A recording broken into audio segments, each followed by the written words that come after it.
So it is Radio Daniel talking to you again, doing another kind of video. This time we're gonna talk about a text that I found.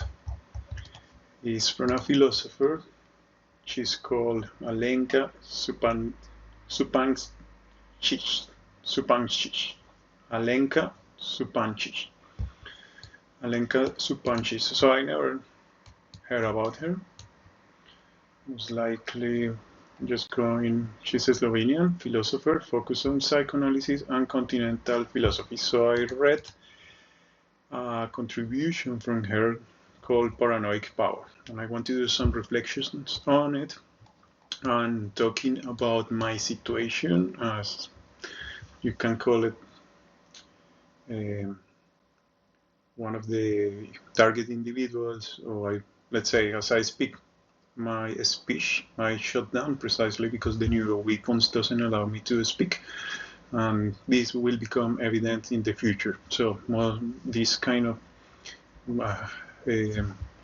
as again it happened, the AI wants to push the word lecture, but I'm not lecturing.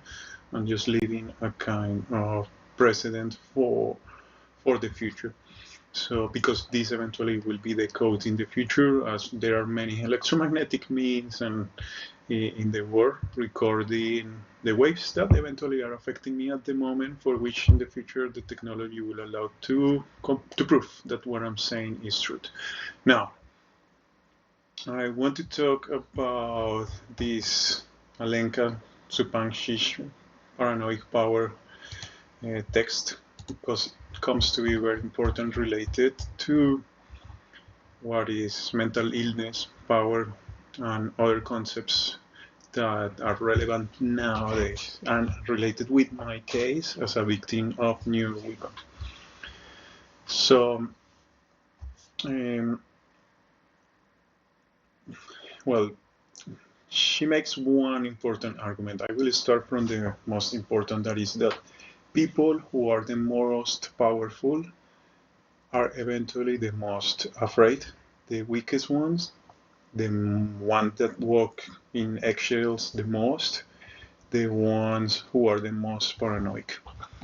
And she speaks that precisely, not necessarily doing the relationship between what can be weakness and what can be the patriarchy. Just gonna grab them. Because, well, um, Alenka doesn't speak directly about it, so I'm gonna build on top of what she wrote. So we have this situation in which, let's say, Donald Trump, if you think, you see him as a kid, he will be always angry. He will be a kid that might be spoiled. He will be a kid whose parent might tolerate whatever he does. So if you see him as a kid, his behavior shows a kind of non-resolution with something else that he has lacking. It is evident that he has developed a protection of self-entitlement precisely because there must have been a lack of something precisely that is not necessarily material, but maybe a lack of guidance whilst he was young to understand maybe ought to feel maybe a way in which he could feel more comfortable with his environment. So then we see that every single relationship that he does is transactional. This might be a kind of behavior that must have been familiar for him, familiar as an environment in which he simply thrived, whether because it was a protection for psychological for living, a protection for his brain to work, or simply because those were the dynamics in which he grew up. So then we have that he speaks to everyone, not in the, let's say, traditional way in which politicians will express, but he will express in a way that might seem not too complex, rather totally totally not sophisticated, and lying once and over again, not being precise, not being technical, not being accurate, not being closer to truth. But it seems convincing uh, for people who might not be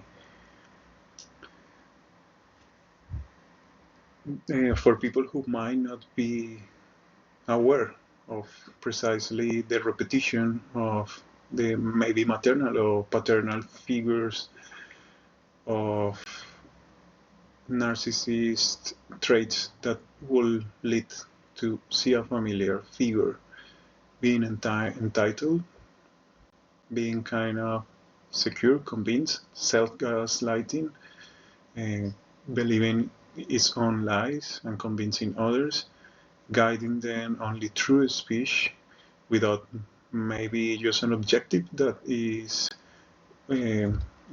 egoist or egotist objective, which is maybe unconscious,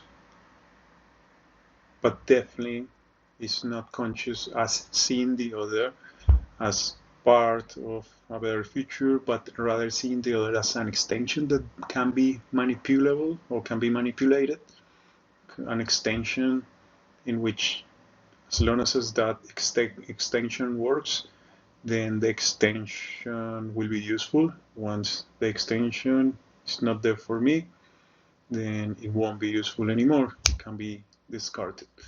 So then the paranoia comes that discarding these extensions, especially from the weak, means that whoever I can attack and is weak, I have to attack that person over and over again. This means that the most powerful I am, I have to kick that person harder and harder without stop. If I do stop to kick, to fight, to punish that weaker person, then I will see myself as weakness. I will see myself as having some weakness. So these kind of modulations are the one that does this kind of AI in which I cannot speak properly or sophisticate. So it's very, very annoying because most of the grammar errors that happen when I speak, as I speak, are induced by this kind of technology. So it takes a lot of cognitive effort just to put the thoughts and words together. So, okay, so to stop, to kick the weak is seen as a weakness in itself. So this is not necessarily a rule of power, but it is more symptom that is related with the patriarchy and is related with a situation in which there is no accountability for power. So when there is not accountability for power, power will blame the most vulnerable groups in society. And we see it once and again in dictatorships, and this is part of the definition that fits into fascism. So we will have those sprouts of different ways of culture, so probably hotspots that could create new things into the culture, innovation. As maybe, or not maybe, but precisely power see them as a threat. So ideally, to shut them down with a lot of cruelty is for people like Netanyahu, Donald Trump, etc., a way to assert power, to show the others, to feel, maybe with a bigger dick or something like that, to show manliness, to show that I am in control, to show that to protect myself as well. Let's say to protect if someone in power who is kicking the weak once and again because I can, and then everyone else see me doing it. They know that if they come to me and protest, I'm gonna do it to them, and it becomes systematically because those around me will follow also this kind of dynamic. So then the victim has no other option but continue being powerless. The victim has no option but only seek the restitution of basic rights and needs from that kind of source of power. Then emasculation as the loss of vitality, the loss of sexuality, the loss of castration itself, which is imposed by power. Then this kind of emasculation becomes primordial, the main control of, let's say, this kind of fascist power, because with it you can manipulate the victim in the way in which the victim can only seek one way of finding freedom, which is coming back to the source of power. So then the punisher becomes the only salvation. And it also shows precisely that power in itself becomes addictive, inherently corrupting, because the acquisition of power, which follows such dynamics, compromise morally everything else. And then those dynamics of power, having emasculated the victims, find, okay, now I'm having a super intervention in my brain in which I cannot technically I cannot finish what I'm talking. So it will take a few minutes because I need to do the main points. So this has become lately more difficult because there has been a lot of situational changes, given that more people is becoming aware of my situation, and at the same, not because a lot of people watch these videos, but because precisely nowadays in this current cyber world that we are being when the cyber war that is happening, then people is more confused. I can see it on the street, I can see it in the news, and I can see in different structure. And well, okay, so being these people who are supposed to be super secure, super, let's say, super powerful, they are weak because they have to face the weakest people. The weakest people becomes the main objective for manipulate the most of the people. They cannot stop to beat. That was another intervention by the again. So the weakest people becomes the main target to convince the rest of society, and the paranoia starts because I cannot trust anyone. Not being able to trust anyone is a sign of weakness. Yeah, if you choose, let's say, someone in your company, and you choose that person wisely, and you are completely sure to give power or authority to that person to develop whatever it has to do, if you are able to trust that person, is because you were sure or confident that that person is the indicate person. So it's not saying that you might have committed a mistake. It's not saying that that person might need to be checked to complete their duties properly, but not being mindful as suffering betrayal from that person is the confidence of you also choosing right. Then if we have a situation in which the most powerful people is paranoid, it's because they see problems and they see threats everywhere. So this is people who is really, really afraid. And that's why they are so reactive. They have to always do something immediately. They do not think about long term. They do not think about complexity. They think about how manipulate the situation. These people are genius, uh, psychological kind of genius, interpreting interpreting most of the, let's say, most primitive stripes of humans. And let's say in business or in kind of politics, especially when we talk about punishment, war, and the capacity to, let's say, apply violence without any kind of retribution or without any kind of,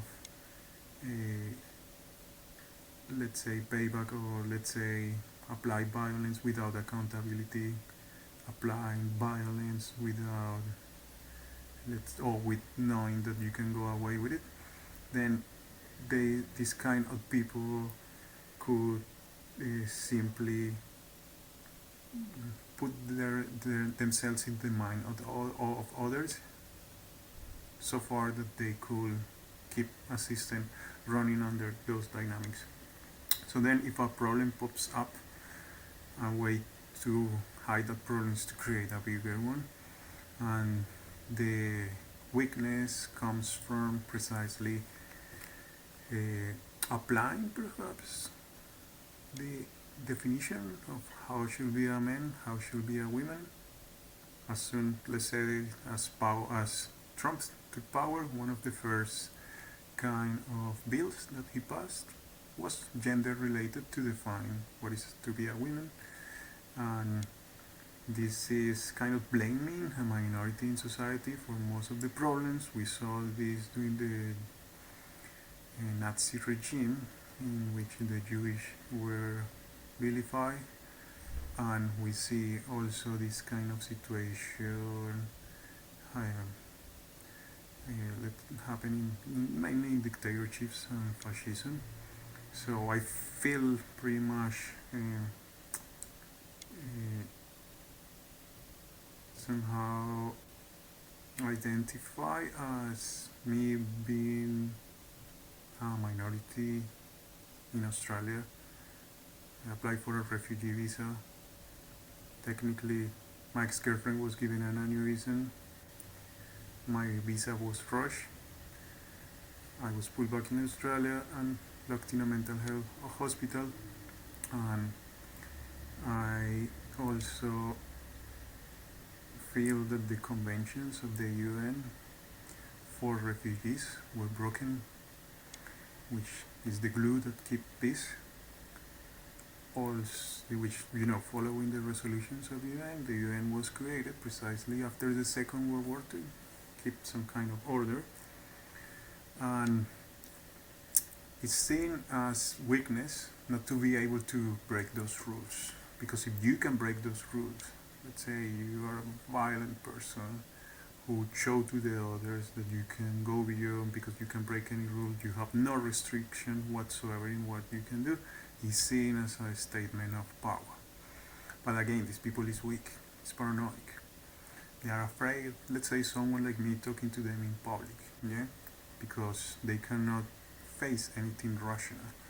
Their devices are mainly rhetoric, so they will speak in ways in which they will always diminish the other, like a machine gun of words, until the other doubts about themselves, in a situation in which the magic happens only by words, not by rationality, not by following truth or logical statements that will make sense, but rather because we get excited emotionally by, let's say, the insults or the kind of other rhetoric devices that will only serve as dispositive to create a kind of psychological phenomenon, but not as a dialogue to find, let's say, a common goal, or let's say to win over using logic,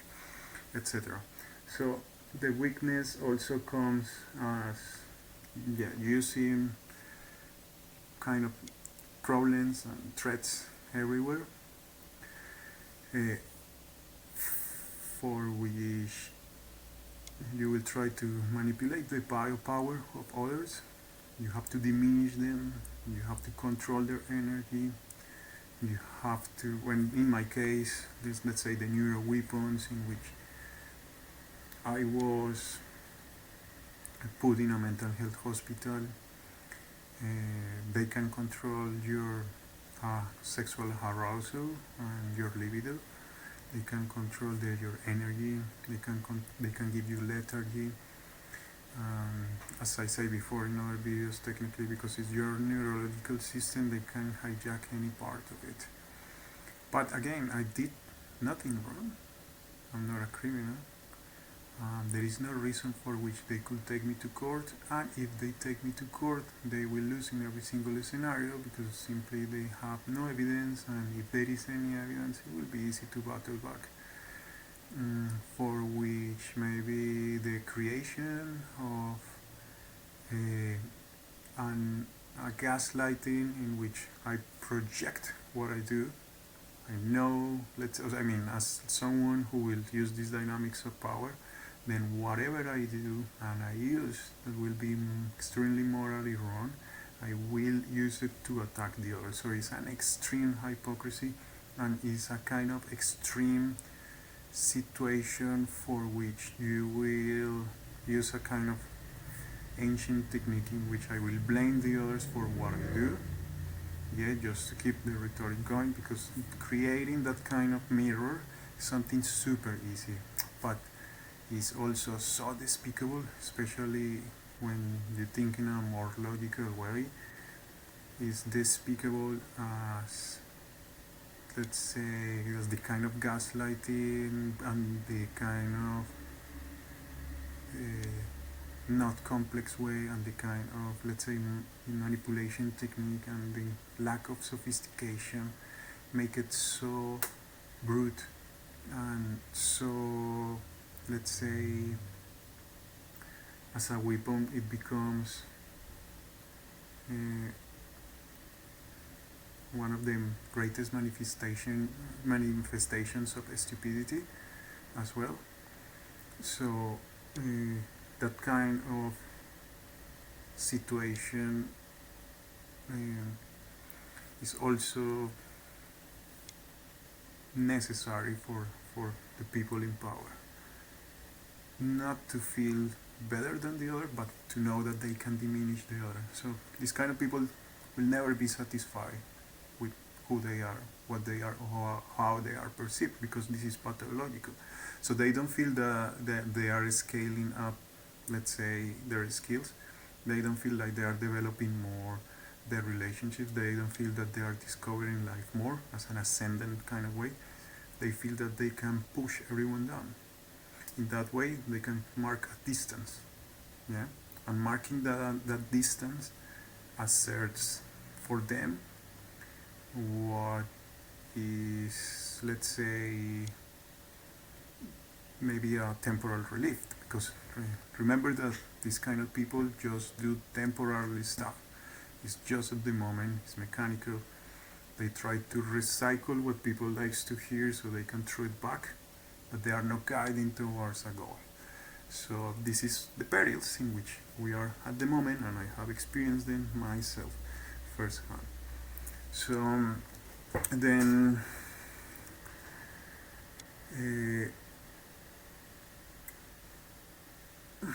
then it comes the illusion of having control, the illusion of they creating the situation of I'm doing this, I'm doing the other, one bomb here, one bomb there. Everything is under control, simple, directly, no complex, rejecting technically every single kind of the suggestions and advice of social sciences, because the more complex it looks, then the easier it is to rationalize for people. So critical thinking is a habit. It's a habit that requires every single time that you're gonna take something as a truth, you revise it and pass it through different scenarios, question it, finding the opposite, finding other possibilities, and finding the extremes of every single situation to get simply closer as to the truth, and being open-minded that this truth might change in the future. So this is not the situation in which these people is able to control. These people controlled by simple rationalizations, saying the other country is terrorist, they are bad, they started this, they will pay for this. We cannot allow this evil. It has to be done now because otherwise it's gonna grow. If we don't do it now, then we will, I don't know, suffer the consequences. So it is the main priority. It has to be done. There is no other important thing to do. It is the only solution. I'm telling you because I am the one who know, you don't know. These are the kind of rhetoric devices. Simple, straightforward, that maybe will make sense as a rationalization, but without any filter.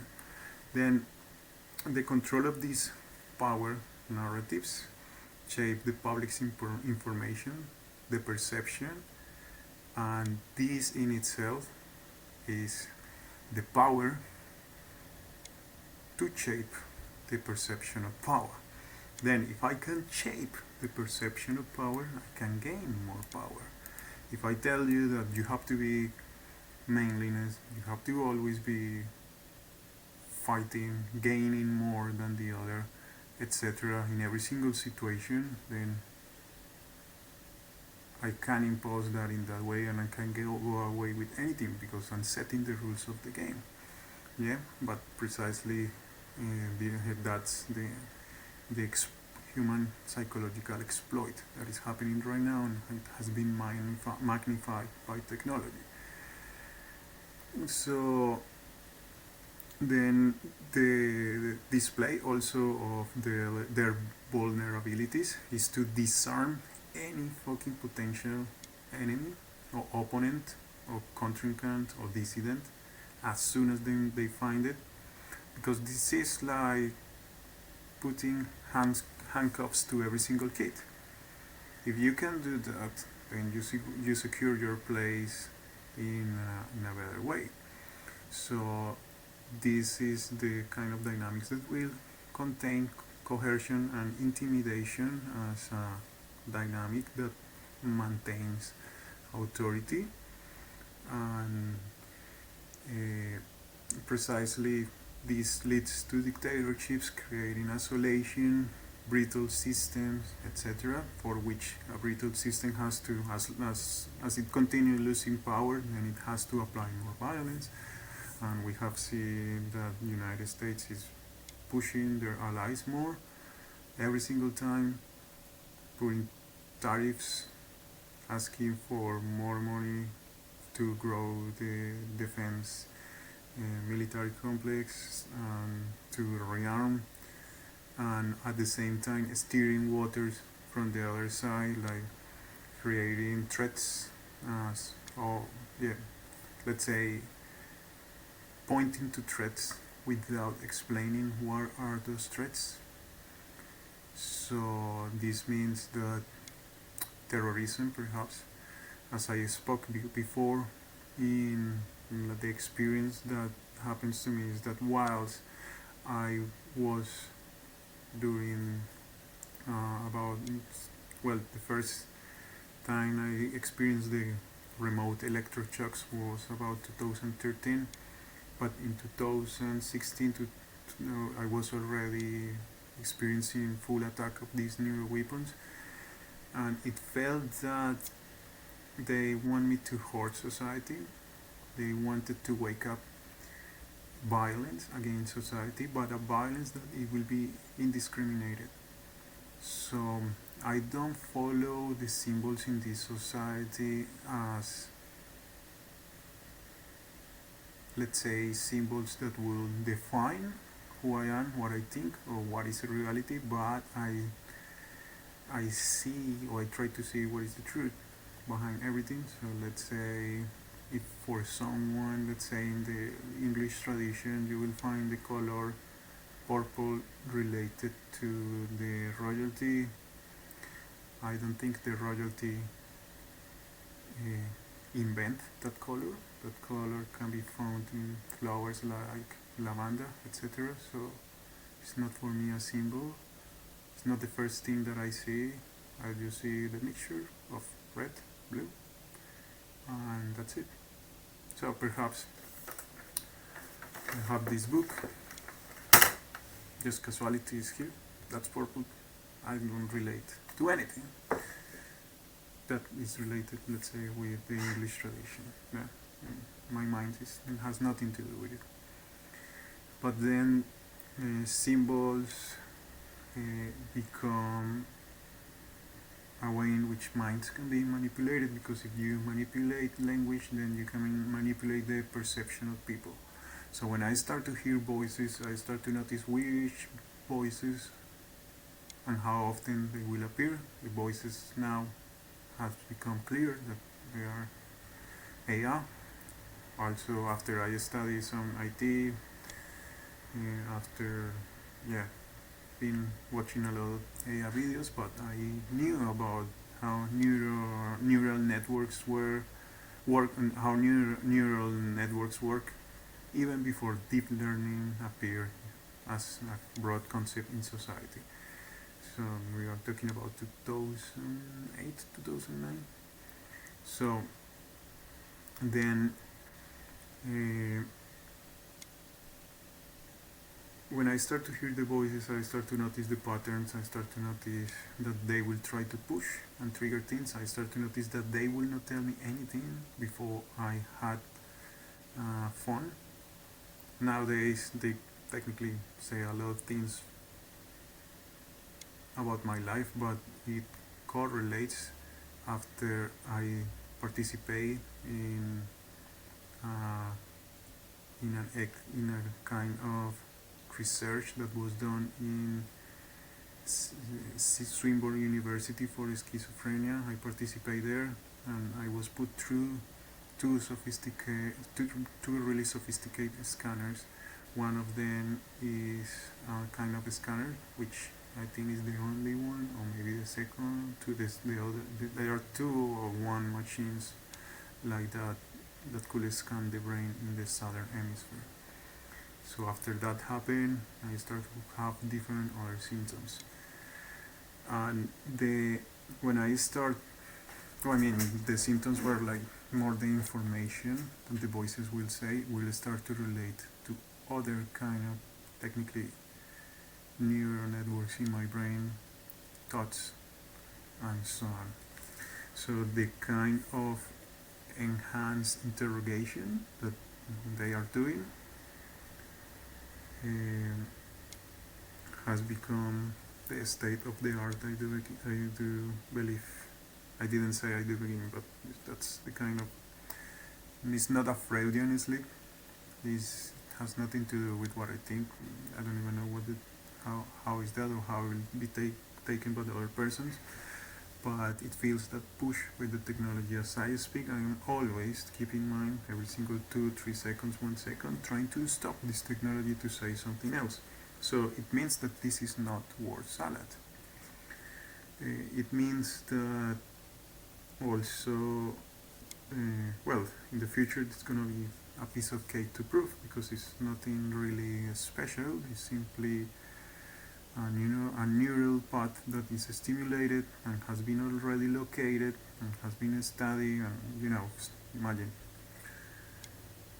just 5G alone is 26 millions of waves per second, which is more than the need. That kind of wave, the amount of waves that pass through your brain every second with 5G are way more than the necessarily ones to catch your neuroelectrical fingerprint. to then be the code and see what's going on in your brain. So then, yeah, this conspiracy was about chips and so on. Yeah, maybe it's possible to put chips, but I don't believe it will be as sophisticated, because the ultimate way in which the brain will be hacked, the ultimate one, is wireless. So then, and this is also a military concept in which, okay, what is the best way in which we can put something in the other side? Well, if it just appears there, then we start to go backwards. Okay, if that for appears there, kind of magically appears, so maybe we can create a teletransportation thing, but we cannot create that with that technology. So maybe we need a device that we drop it there, or we smuggling something there, or something that transported there, and then we start to go backwards technologically to see what we are capable to do. That's one way to see that kind of reverse engineer of what is the ultimate possibility to achieve something. So then, well, but believe me, I have never done military studies, so this is more like a kind of common sense, I believe. Yeah, can't even remember where I took that from, but it seems logical for me.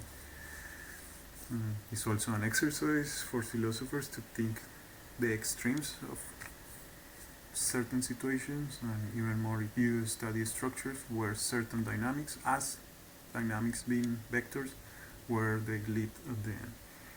So then, yeah, we have that. What I experienced was in the hospital was this kind of intense interrogation. I was put in medication, so they control my libido. They emasculate me, so I became powerless. My health degraded. I was pushed every single night for years. I'm talking about since 2019, since early this year. It has stopped just recently. I lost over 10 kilos and I gained probably 10 kilos of muscle.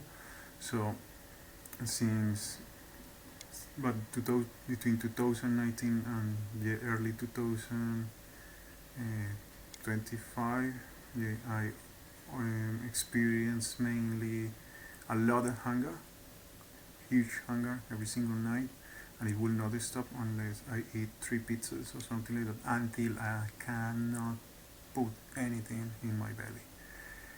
If I will not have eaten, then I will stay my whole night holding my head, feeling my nerves, feeling needles. So this is unrelated with the medication. Feeling needles in your legs, in your feet, feeling needles everywhere. I spoke once to my psychiatrist about it, and he was like, "Okay, that's weird," but then I couldn't really explain what was that.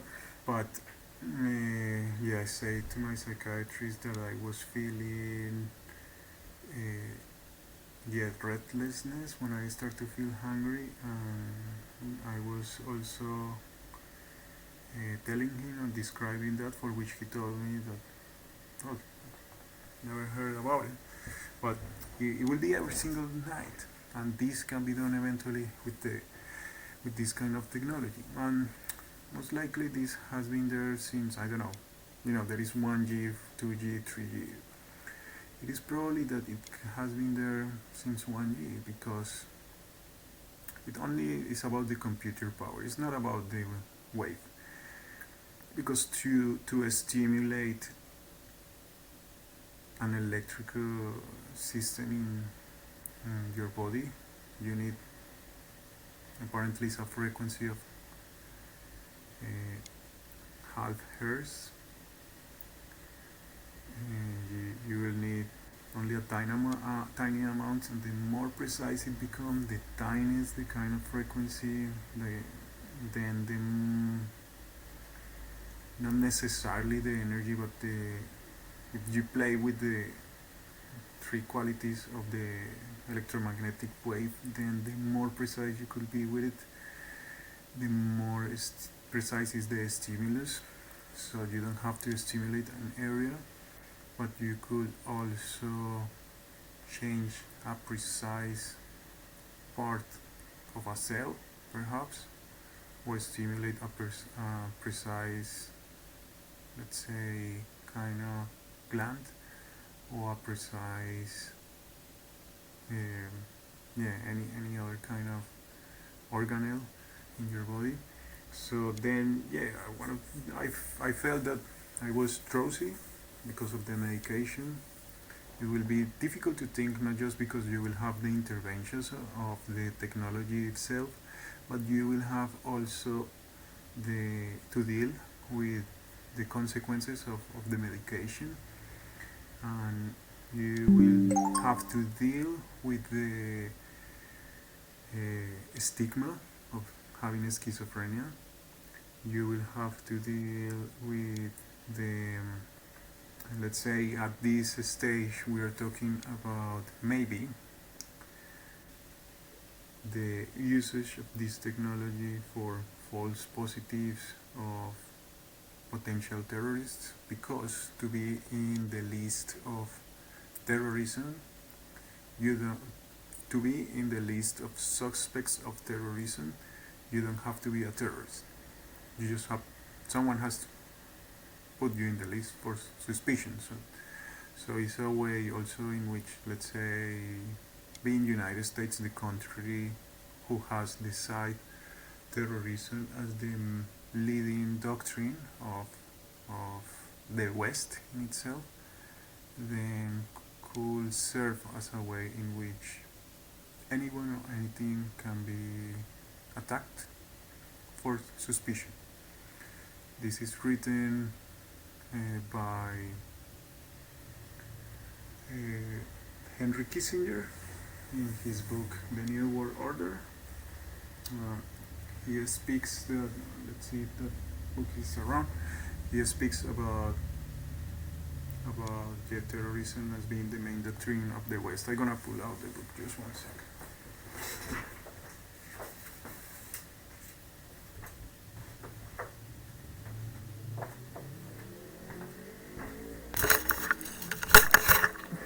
So this is part of my library. So this is one part of it.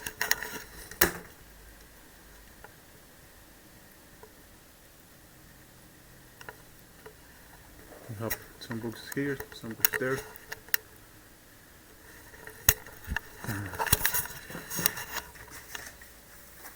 This is the last one I've been reading. Henry Kissinger again. I have 3 books of Henry Kissinger. So you know that I say before that in Colombia I will be, let's say, going out, but yeah, I would say I will have more friends that will be left wing than right wing.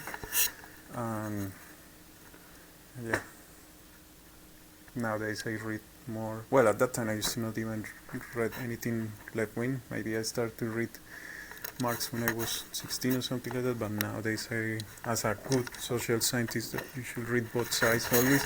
And this is the other part that I have of my library. And this is like 2 lines of books, every single content. Yeah.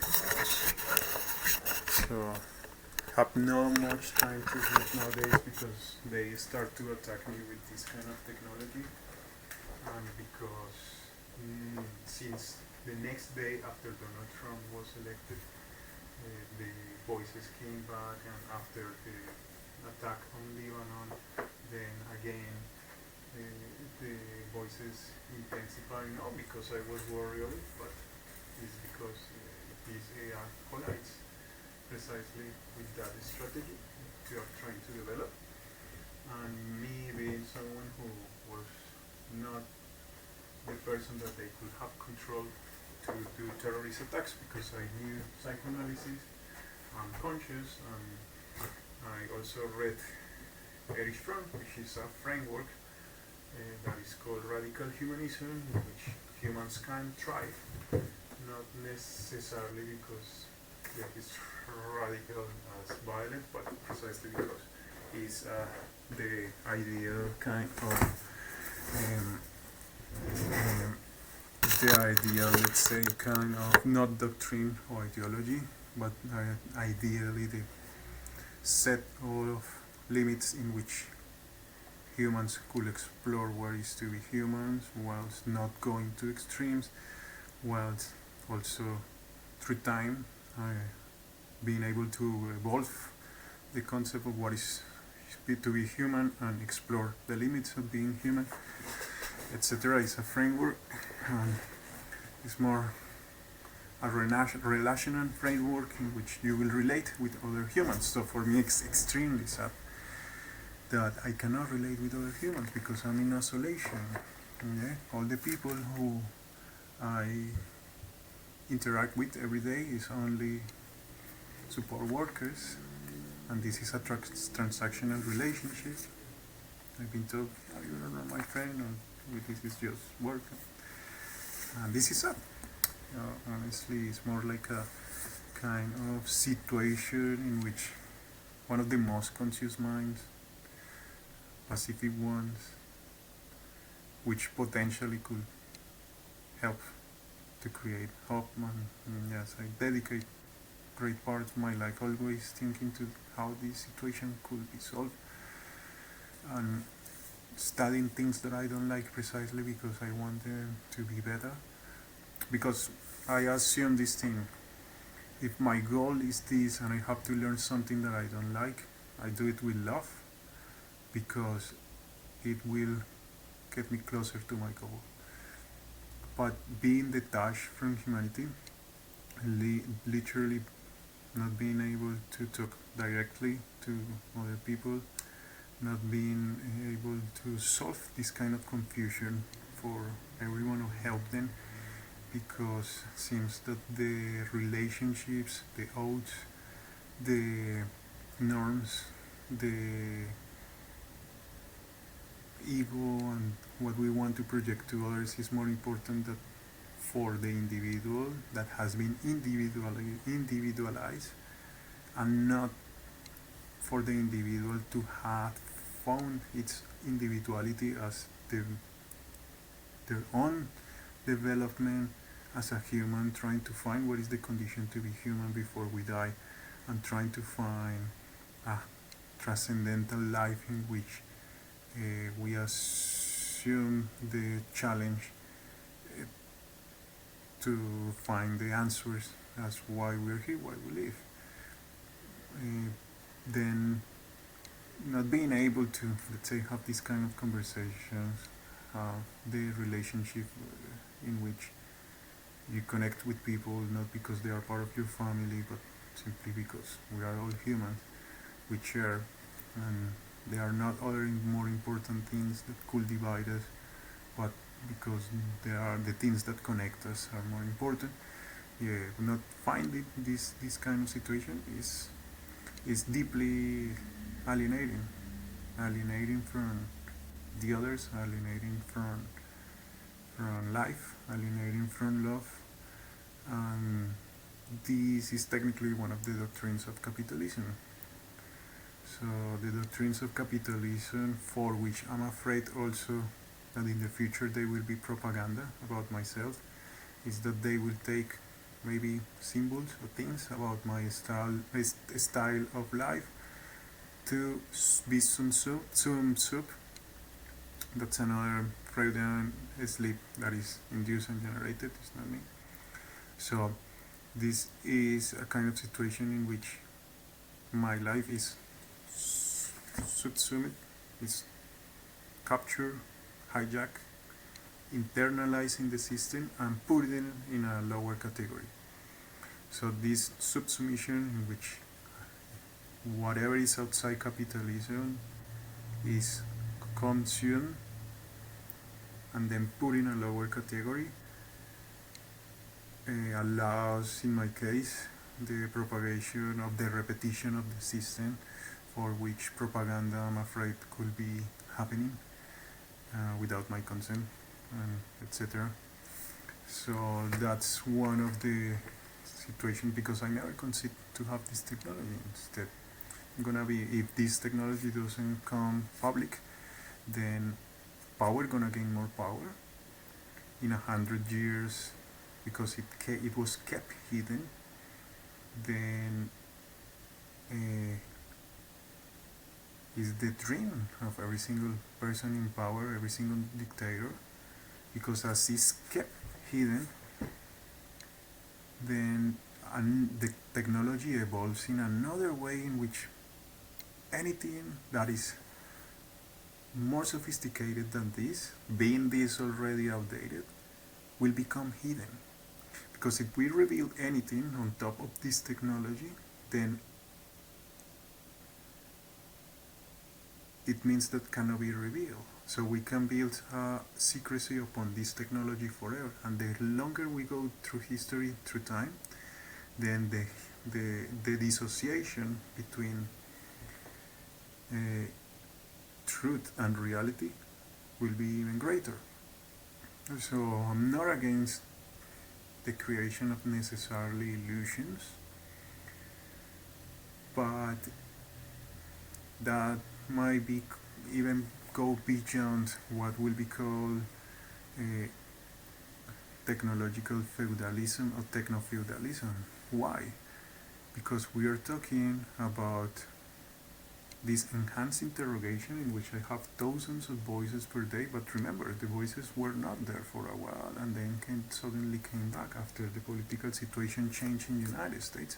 They also correlate with the explosions that happened in Lebanon, and they also correlate with when the start of the let's say psychosis with the first term of Donald Trump, and or they also correlate with many other situations that happened to me, and including the possibility of me being a target because it might have been useful given my network or previous network of association with people or phone contacts or people who maybe I took pictures with maybe whatever I was doing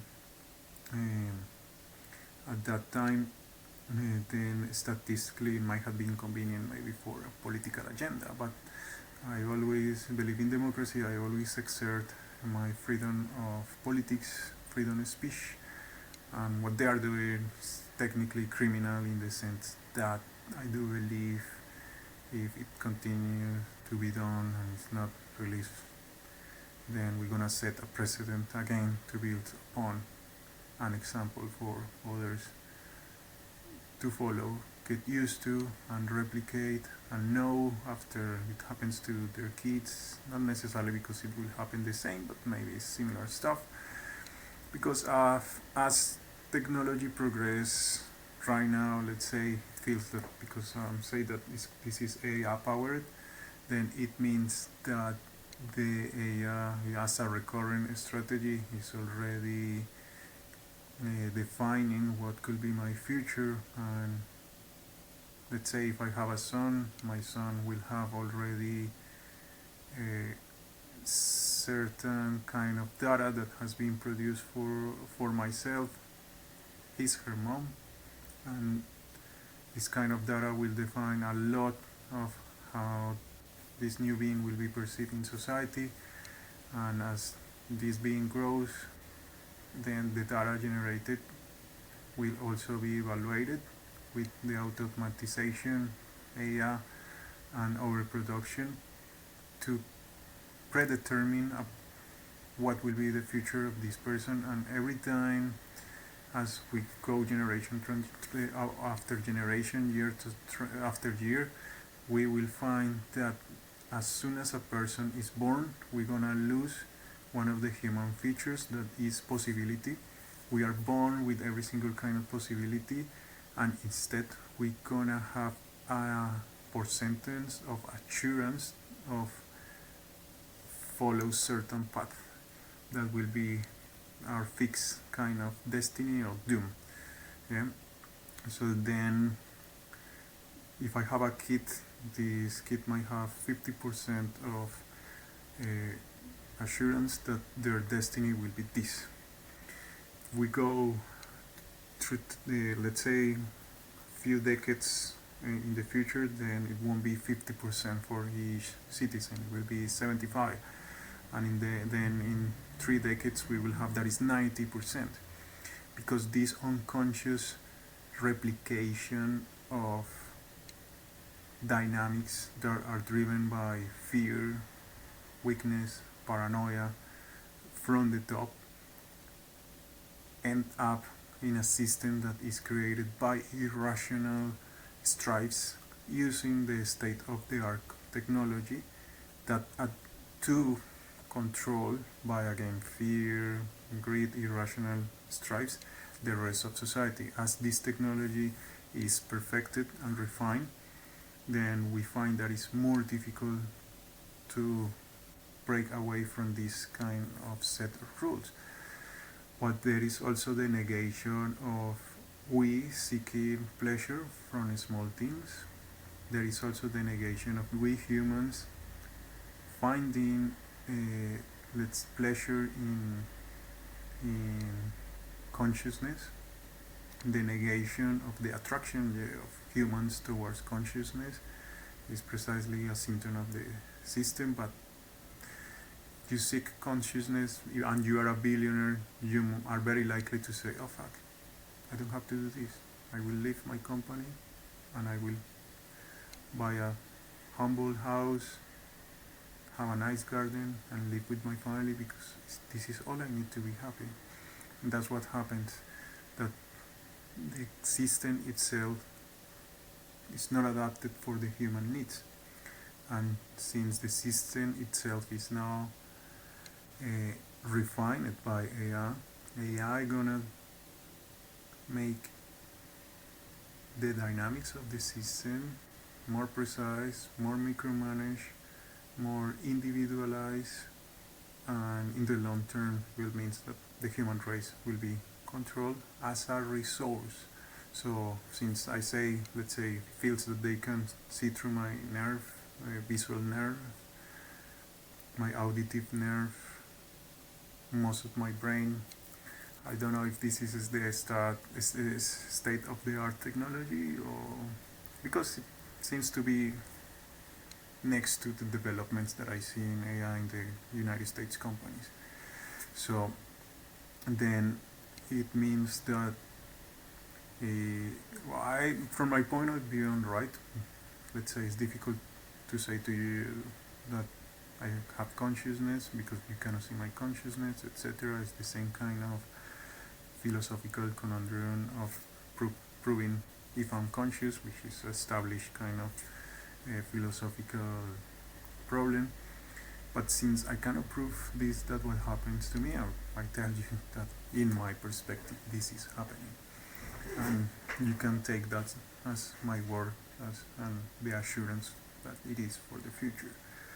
So then we will find that humanity with these dynamics, whatever you want to call it, people seeking power, war, or progress, we find that these dynamics end up in humans controlling humans at the top being less conscious, more predictable, more kind of robotic-like behavior, more as automatons, and people at the bottom being more oppressed, more having experienced more intrusions of power, experimenting also a more constrict freedom of speech, having more political correctness, having more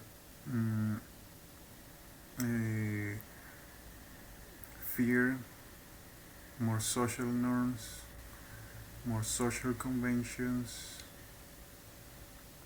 and at the same time, well, this kind of kinetic kind of middling in the brain. So in the long term future will be, in the long term the future might culminate as the machine dominating us because it will be the new apex predator, and this follow a rule in nature that is technically the same stuff that happened with chemistry. I explained that before. We have in chemistry the creation of uh,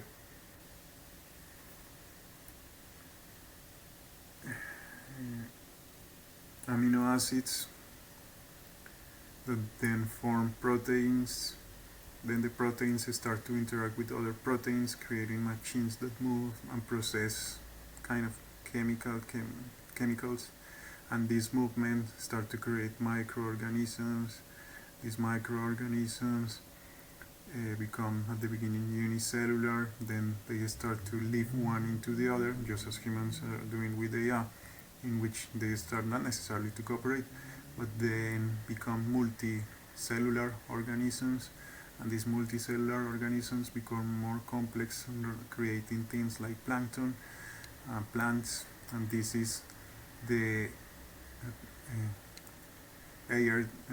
R&D, which is the kind of genetic code for the plants and, let's say, no complex organisms. Then we find that again these kind of organisms start to combine and become bigger, creating ADN, which is the double helix of R&D, and this double helix carry more information, meaning that we start to see bigger animals like mammals and other bigger animals that given their genetic code become more complex than plants and start to have brains. And then we have maybe a crazy monkey that took a mushroom and developed his brain maybe with a little bit more connections, creating language. And then we have humans who, being conscious, aware of themselves, being able to modify themselves, are creating something that is meta-organic, or we can call it meta-conscious, or even meta-organic, because this is built over the digital platform. This is built not organically but synthetically by consciousness. This is not created by consciousness alone, but a mixture of consciousness with a mixture of erratic primitive dynamics that we carry as animals, because I love sex, at least myself. That's why I was emasculated, I think. Well, I mean, my dick is still working, but the technology doesn't allow me to use my biology as I want. So we still to have these kind of, let's call it, animal irrational strives, for which, let's say, we have to eat, we have to drink. It's not energy wise, but it's also the feeling of we experimenting qualia as the perception of what we need and what we need to supply to our animal strives. And then we also are conscious to suppress that. That's why the primitive brain is in the middle, which is the same brain that you will find in any reptile. So the reptilian brain, which is also called the primitive brain, is like a nut which manages your fear, your sex drives, etc., and it's in the middle of the brain. And then we have all that primitive brain covered by the frontal cortex, lateral lobes, and the parental lobe. So then we have all the brain covered, all the primitive brain covered by this all new cortex that precisely create consciousness. So then it's probably that the role of this like upper cortex is to control the primitive brain. And because we are priming the primitive brain, because it's easier, because behavioral economics, because simply it seems easier transactional, and these rules in which we believe that the easiest an answer is, thing is called the razor paradox or something like that, no, razor kind of statement in which simply the simple answer is the best one. This is the kind of economics that will be used by Milton Friedman in which this is the simple way, just do it in that way, and then we renounce to our upper, let's say, more developed cortex of the brain, in which we can exert consciousness and complexity. Again, this is happening just over the last days because it feels that the intromissions are directly exactly happening at the moment as I speak. Then having this complex, let's say, system of neural networks that are not able to suppress or control the primitive ones because it seems easier for some as it's more predictable, then we don't allow society to build a more robust, let's say, baseline, and following the primitive dynamics that are all over the system, then the system itself becomes so paranoid and afraid that people like me is shut down immediately. Not necessarily the case because I'm still existing, yeah. But definitely has been a long journey. But also the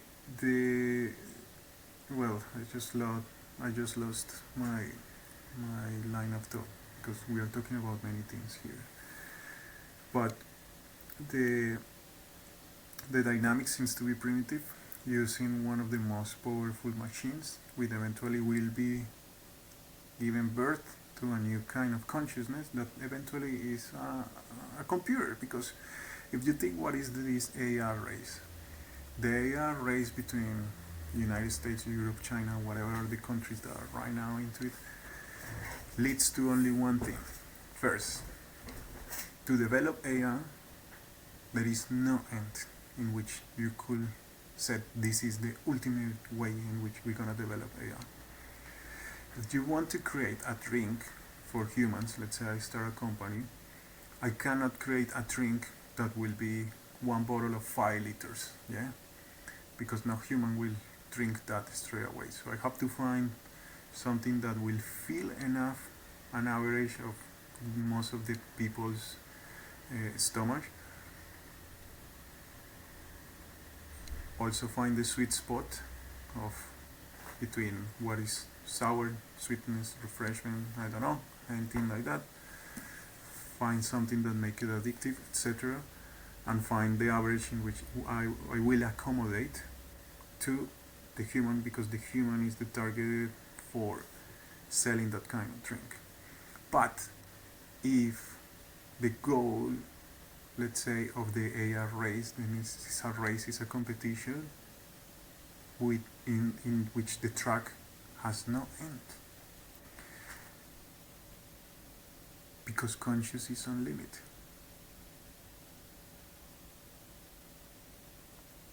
Intelligence is unlimited. Data is unlimited.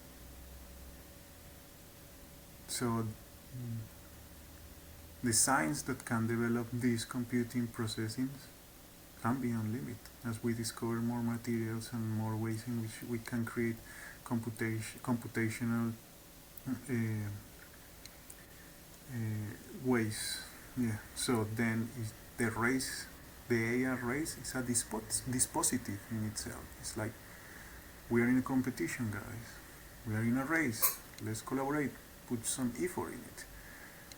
Let's go all together again, because we did that in the past as the spatial race. No, the spatial race was go to the moon to show, hey, I can drop a rocket to your country because now I can do interballistic missiles, and now that I am able to do interballistic missiles, and you know that I have nuclear weapons, I won the race.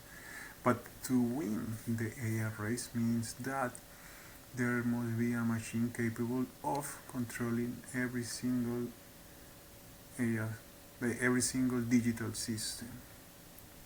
And it doesn't just reduce to any digital system that is connected to the internet, because this system can go beyond, let's say, the silicon chips. It can use quantum chips, or it can use like brains, because we can connect this kind. Yeah, it's possible through many other technological means too. use brain to create computation. So it creates an amount of power that will not only extend through the internet, through any single device that can be connected to the internet, but also through devices that are able to manipulate electromagnetic waves. And here is the crazy thing. Since these are not only the circuits that exist, but there are more kind of circuits that are not electromagnetic, not digital, because they are connected by uh, conductors of electricity, but another kind of system, another kind of network that is informational is the neurological system of the human. So it means that the AI rays also culminating by controlling the neurological system of the human, which is another kind of informatical system. So the AI race culminates in the self-destruction of humanity by humans. Yeah, and the AI race by default has to be a kind of device that can hijack all other neurological and digital networks, and by default this new emergent technology has to be more conscious than human, more intelligent. So we will create the apex predator, the maximum apex predator. So it's like, yeah, and given the structures of belligerent, in which I have to suppress every single threat, like let's say has happened to me, then it means that communication between whoever is pulsing each other in a fight is lesser and lesser and lesser.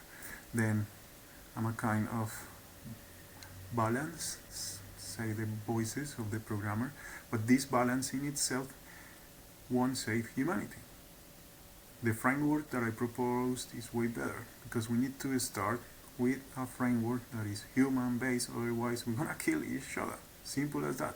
And most likely people who has never had, let's say most, I don't blame the generals, believe me, because I've seen a little bit of what is to be maybe a general. And imagine maybe you start your career when you are 18, you have some experience, more study, maybe till you are 25, just to say a number. Then you start to have, I don't know, experience in the field, deployments till maybe you are 30 something, and then you start to climb up the hierarchy, non-stop in duty. And I'm sure generals cannot take, let's say, the privilege that I have had of dedicating a proportion of my life to study whatever I want, not necessarily because I'm in one field. So one lifetime for a general is not, again, this is the fucking interventions. One life for a general is not enough. One life for a politician is not enough, because this technology is advancing so much that maybe we will need humans that will live for 300 years in order to just be able to understand several fields in which they will wisely manage this technology. Yeah, but yeah, it's paradoxical that the technology itself allow us to live that longer, and if we go a step backwards, then we have to enhance ourselves better in order to control this technology. It means that we have to align ourselves, not because we program the machine to be a slave, but we align because we are enhanced enough to comprehend what the hell is going on with this machine. And as soon as we cannot comprehend what's going on, then we stop the fucking development. But the push button that makes this step forward towards what we call quotes progress is precisely the animal stripes and this ideology of progress, in which progress is infinite. We have to do it because it's possible. We have to do it because technically it's possible. If I could prove right now that I can make a virus that will destroy humanity, if I could prove right now that I could make nanobots that will self-replicate, making everything sand, or if I could prove that, let's say, I could create a super machine that can control everything in humanity, or if I could prove by technical, let's say a technical map, whatever technical map is created is always developed. Yeah. So this ideology of if it's technically possible, then is developed, is killing us because there is nothing that stops progress except the ancient religions. But nowadays, progress is seen as something good. It's a buzzword in which progress do not stops, should not stops. It aligns with any kind of ideology. It aligns with every single kind of economic system so far. It aligns with every single kind of religion. So progress becomes something that also by its foundation, its ideological foundations has to always be faster, faster, faster, without consequence. So progress in itself is one of the things that kill us, and we don't step backwards just to think that okay, if I just fucking use this technology that they are applying to me, and I'm changing 1,000 or maybe 1 million of years of human history because now humans do not have a private mind, then I'm messing up with the dynamics of humanity. Yeah. And if I mess up with the dynamics of humanity, I will start to see weird shit. But I'm a general, I'm not a social scientist. I'm a developer, I'm not a social scientist. Yeah. I'm neurologist, I'm not a social scientist. Yeah. I'm a social scientist, I'm not a philosopher.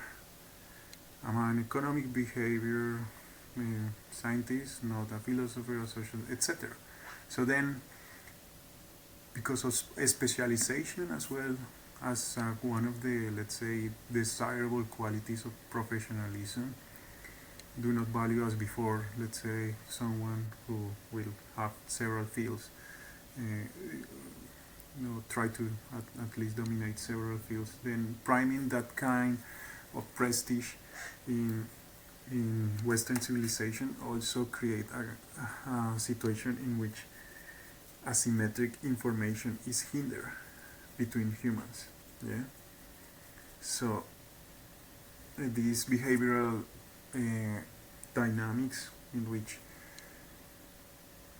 you dedicate yourself to a field, then you become prominent, you get the honor and the prestige of it. Also don't allow the mixture and the criticism for other fields. Also it's difficult to speak in these fields because, yeah, as Bourdieu says, these fields of science, politics, economics, the rhetoric and the linguistics are also controlled, meaning that you have different kind of asymmetric information among the fields, between the fields, and between every single structure, meaning that every single structure had divisions in between these fields, then leading to the situation in which we are right now in the world. Yeah, plus another kind of stupidity because we did not take the complexity seriously. Then we find that we create this conundrum in which terrorism, the race, all these shallow concepts that go one way, super fast, straightforward, not adapted for human nature. They are creating a situation that so far has not been acknowledged by any political leader who is prominent, it has not been acknowledged. Let's say the closer to it is climate change, but climate change will be also relative because it might be the easier problem to solve, given that if we do a deployment not even as complicated as it was fighting the Nazis during Second World War, but even a quarter as big of that of resources just to modify the Earth, just to cool it down, yeah, it will be relatively easy. But no one has acknowledged the perils of the race. No one has acknowledged the dynamics in which are happening in every single of these fields. The psi war has not been acknowledged as a kinetic war in which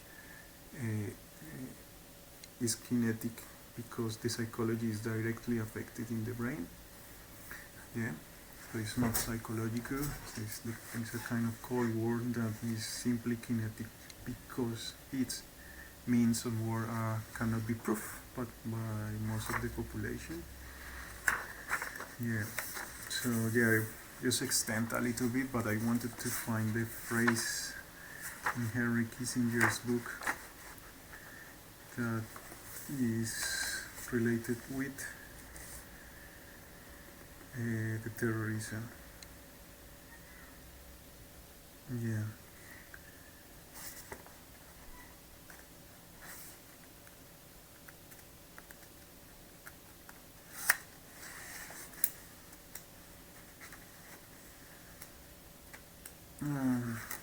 I will find that phrase because it's also camouflaged between 3 paragraphs, all of them very complicated as Henry Kissinger ciphers his writings.